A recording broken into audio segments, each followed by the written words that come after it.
Okay, dear students, നമ്മൾ last 2 വീഡിയോസിലെ chemical കൈനറ്റിക്സിൻ്റെ കുറച്ച് basic ടേംസുകൾ പറഞ്ഞു.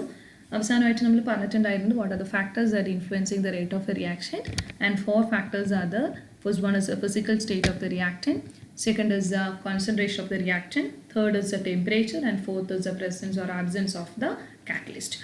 So today we are discussing more about the relationship between the concentration of the reactant and the rate, or the concentration and the rate of a reaction.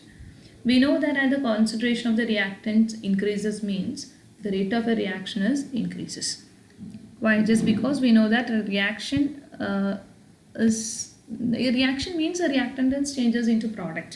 So basically, as the concentration of the reactant increases means the more reactant is getting changes into product. That means the rate of a reaction is directly proportional to concentration of the reactants, or rate is directly proportional to concentration. ഇനി നമ്മൾ explain ചെയ്യുന്ന ഒരു law ആണ്. That means a law that is related with the rate of a reaction and the concentration. That means the rate law.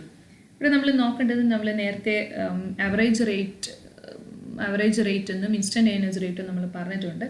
അവിടെയൊക്കെ ഇക്വേഷനകത്ത് നമുക്ക് അറിയാൻ പറ്റും it can expressed both in the terms of the reactant and also in the terms of the products.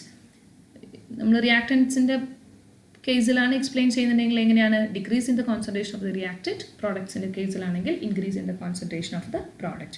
അപ്പോൾ ഇക്വേഷനകത്തൊരു negative സൈനും positive സൈനും വരുന്നുണ്ടായിരുന്നു. പക്ഷേ rate ലോയിൽ അങ്ങനെയല്ല. Rate ലോയിൽ റിയാക്ഷനെ നമ്മൾ റെപ്രസെൻറ്റ് ചെയ്യുന്നത് only in the terms of concentration of the reactance. So that is a big clarity. So what is a rate law? A rate law is an expression, or it is a representation of the rate of a reaction in terms of the concentration of the reactants. Only the concentration of the reactants, not depending upon the concentration of the products. This rate law is also known as a rate equation or rate expression. നമ്മൾ എങ്ങനെയാണ് ഇനി അത് കാണിക്കുന്നതെന്നാണ് നോക്കാൻ പോകുന്നത്.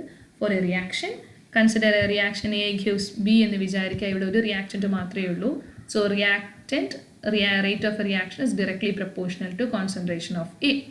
ഞാൻ മറ്റൊരു reaction ആണെന്ന് എടുത്തെന്ന് വിചാരിക്കുക. ഇവിടെ 2 റിയാക്റ്റൻസ് ഉണ്ട്, എയും ബിയും ഉണ്ട്. മാത്രമല്ല നമ്പർ ഓഫ് മോൾസും കൂടെ ഞാൻ കാണിക്കുന്നുണ്ട്, എയും ബിയും, small letter a and b. ഇവിടെ ഞാൻ C+D എന്നൊന്നും പറയുന്നില്ല. Why? Just because in a rate law the concentration of the product is not important. Okay, നമ്മൾ ഇമ്പോർട്ടൻസ് കൊടുക്കുന്നത് ഏത് ഭാഗത്ത് മാത്രമേ ഉള്ളൂ? Only at the side of the reactants. Here the rate is directly proportional to A raised to A into B raised to B. ശ്രദ്ധിക്കണം, average റേറ്റിലും instantaneous റേറ്റിലും നമ്മൾ ഇവിടെ കൊടുത്തിട്ടുള്ള സ്റ്റോഷ്യോമെട്രിക് കോഎഫിഷ്യന്റ് നമ്മൾ എന്തായിട്ടാണ് കാണിച്ചിട്ടുണ്ടായിരുന്നത്?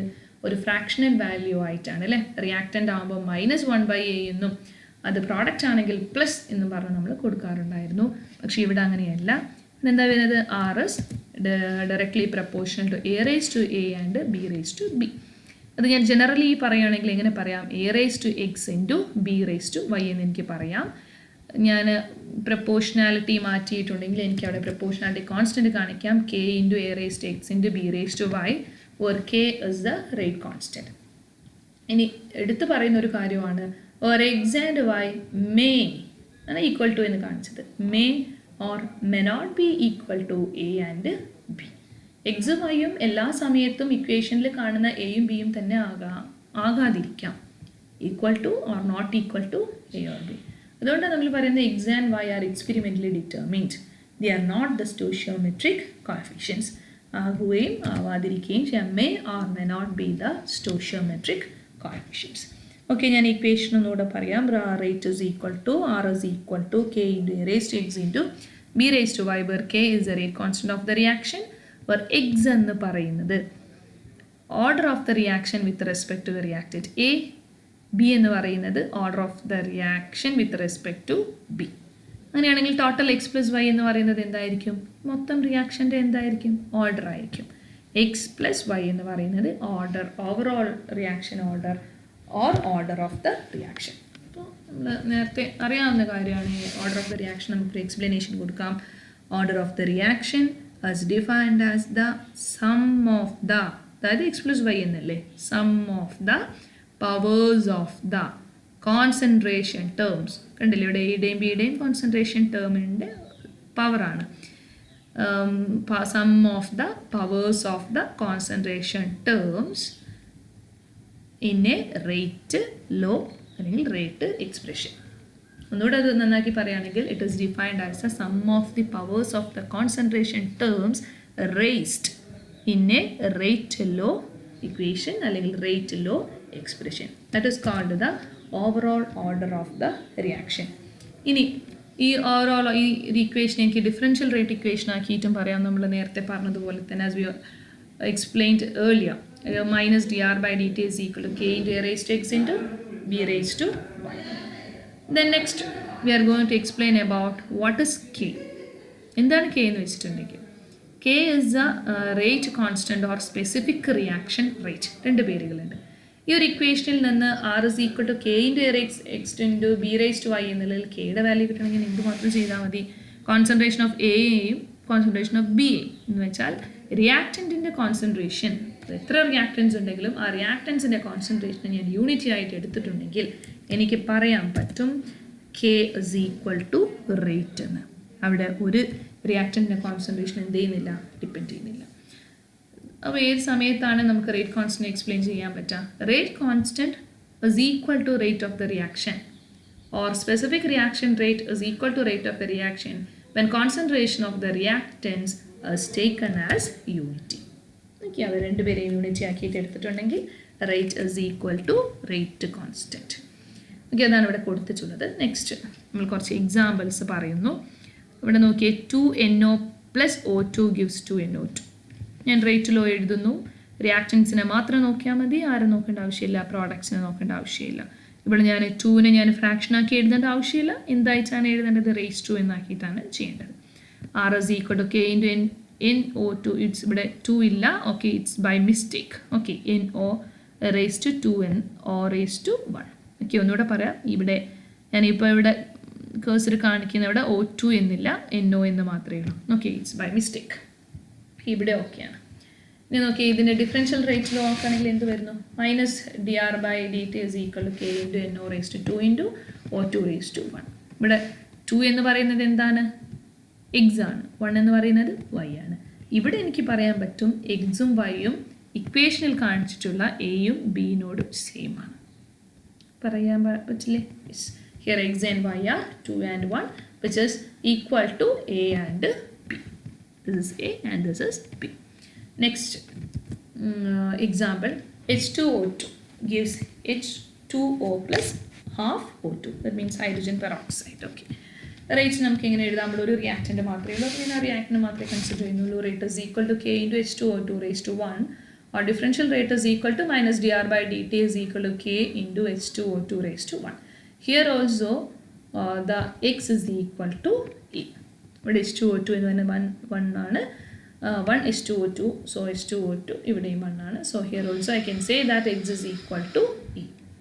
From the experimental data above, the exponent's concentration terms are the same as the stoichiometric coefficient in the balanced equation. ഞാൻ പറഞ്ഞ x equal to a and y is equal to e. ഇനി മറ്റു കുറച്ച് എക്സാമ്പിൾസുകൾ നമ്മൾ consider ചെയ്യുക. താഴെ കൊടുത്തിട്ടുള്ളത് നോക്കി, CHCl3 plus Cl2 gives CCl4 plus HCl. Rate equation എഴുതി. ഞാനിവിടെ ഡിഫറൻഷ്യൽ റേറ്റ് ഇക്വേഷൻ പറയുന്നില്ല, കാരണം നമുക്ക് അതുപോലെ തന്നെയാണ്. ആറിൻ്റെ ടേമിൽ എന്ത് മാത്രമേ വരുന്നുള്ളൂ? മൈനസ് dr by dt എന്നേ വരുന്നുള്ളൂ. ഇവിടെ നിങ്ങൾ നോക്കിയേ, CHCl3 plus Cl2 gives CCl4 plus HCl. Rate എഴുതി. ഓക്കെ, ഇവിടെ എന്താണ്? 1 ആണ് അല്ലേ? 1 CHCl3 എന്നാണ്, ഇവിടെയും 1 Cl2 എന്നാണ്. പക്ഷേ റേറ്റ് ലോയിൽ ചെറിയ ചേഞ്ച് വരുന്നുണ്ട്. K into CHCl3 into concentration of Cl2 raised to 1/2. ഇവിടെ എക്സ് എന്ന് പറയുന്നത് ഓക്കെ 1 ആണ്, അത് എനോട് ഈക്വൽ ആണ്. വൈ എന്ന് പറയുന്നത് ഇക്വേഷനിൽ ബിനോടാണെങ്കിൽ ബി എന്താണ്? 1 ആണ്. പക്ഷെ ഇവിടെ എന്താ വരുന്നത്? 1/2 ആണ്. That means y not equal to b. See, in this condition y is not equal to b. Then next, COCl2 gives CO plus Cl2. ഇവിടെയും എന്താണ്? rate is equal to R is equal to K into COCl2 raised to 1/2. ഇവിടെ എനോട് തന്നെ എന്തല്ല? Equivalent അല്ല. ഇക്വേഷനുമായിട്ട് എന്തില്ല? ഒരു related അല്ലാത്ത ഒരു വാല്യൂ ഞാനിവിടെ പറഞ്ഞിട്ടുള്ളത് 1/2 എന്നാണ്. Here x not equal to b. So ഇവിടെ തന്നിട്ടുള്ള രണ്ട് ഇക്വേഷൻസിലും നമ്മൾ എന്ത് കൺസിഡർ ചെയ്യാൻ പാടില്ല? എക്സും വൈയും ഇക്വേഷനിൽ തന്നിട്ടുള്ള എനോടും ബിനോടും എന്തല്ല? ഈക്വലൻ്റ് അല്ല, അവിടെ ചേഞ്ച് ഉണ്ട്. എന്ത് കൊണ്ടായിരിക്കാം ചേഞ്ച് വരുന്നത്? നമ്മൾ നേരത്തെ പറഞ്ഞു അല്ലേ, എക്സും വൈയും നമ്മൾ എങ്ങനെ ഡിറ്റർമിൻ ചെയ്യണം? എക്സ്പെരിമെൻ്റലി ഡിറ്റർമിൻ ചെയ്യണം. എക്സ്പെരിമെൻ്റലി ഡിറ്റർമിൻ ചെയ്താൽ മാത്രമേ നമുക്ക് എന്ത് പറയാൻ പറ്റുള്ളൂ. നമ്മളിവിടെ മുകളിൽ പറഞ്ഞിട്ടുണ്ടായിരുന്നു, ഇവിടെയാണെന്ന് നോക്കട്ടെ, എക്സും വൈയും അവിടെ അല്ലേ, x and y are experimentally determined value. അത് എനോടും ബിനോടും എന്തായിരിക്കില്ല, ചില സമയത്ത് ഈക്വലൻ്റ് ആയിരിക്കില്ല. ഓക്കെ, അതുകൊണ്ട് നമുക്ക് എന്ത് പറയാൻ പറ്റും? റേറ്റ് ലോ എന്ന് പറയുന്നത് നമുക്ക് തിയറിറ്റിക്കലി അങ്ങ് എഴുതാൻ പറ്റില്ല അല്ലേ, പ്രെഡിക്റ്റ് ചെയ്യാൻ പറ്റില്ല. അതെങ്ങനെ ചെയ്യണം? എക്സ്പെരിമെൻ്റലി ചെയ്യണം. ഒന്നുകൂടെ പറയാം, റേറ്റ് ലോയെ നമുക്ക് പ്രെഡിക്റ്റ് ചെയ്യാൻ പറ്റില്ല, തിയറിറ്റിക്കലി പ്രെഡിക്റ്റ് ചെയ്യാൻ പറ്റില്ല, but must be determined experimentally. Why? Just because in the rate law x and y may or may not be equal to a or a and b. The x and y cannot be determined theoretically, it should be found out using experimentally. Therefore the rate law also can't be predicted theoretically but must be determined experimentally. Okay, I think it's clear for you.